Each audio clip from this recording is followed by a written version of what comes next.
been sending us some really good girl chat submissions, so let's keep them coming. In the meantime, it's time for another Topic Takeover!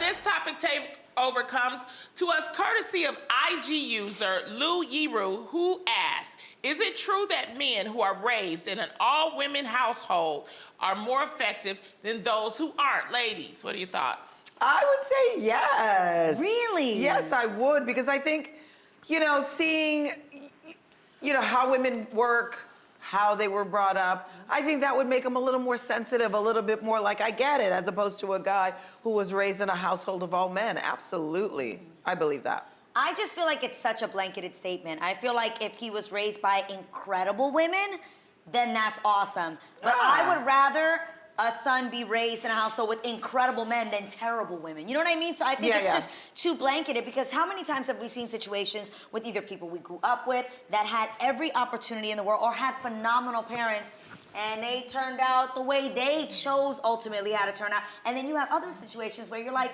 the parents weren't present, but this person pulled through and decided to become, better for themselves. So I think ultimately, how a person ends up being, yes, some of it is the influence of who they're raised by, but ultimately it's a decision that you make for yourself. And not all women are great and not all men are great. So, and not all men are bad. You know what I mean? Yeah.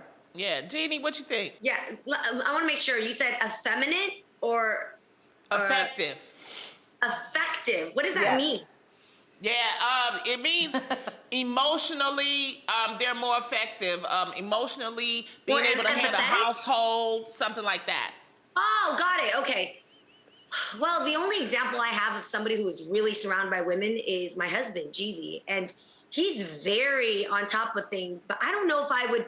I think he's very respectful about women, their roles. That's what I'm saying, Respects mother and grandmother very much so. But I think it's also his responsibilities around the house and how on top of it he is. I think it's because he raised himself at a really young age and started his career at a young age. So I'm with Adrian. I don't know if it's all going to go on, I don't know if you can It's say gotta be good women, but I mom. think they probably understand women a little better. Yeah, I met a lot of guys and he's like, I've had sisters, so I understand about this, or I understand about that, or I grew up in a house full of women. Right. So, so I think that's what, this is That's more what I'm talking saying, about too. that, Yeah.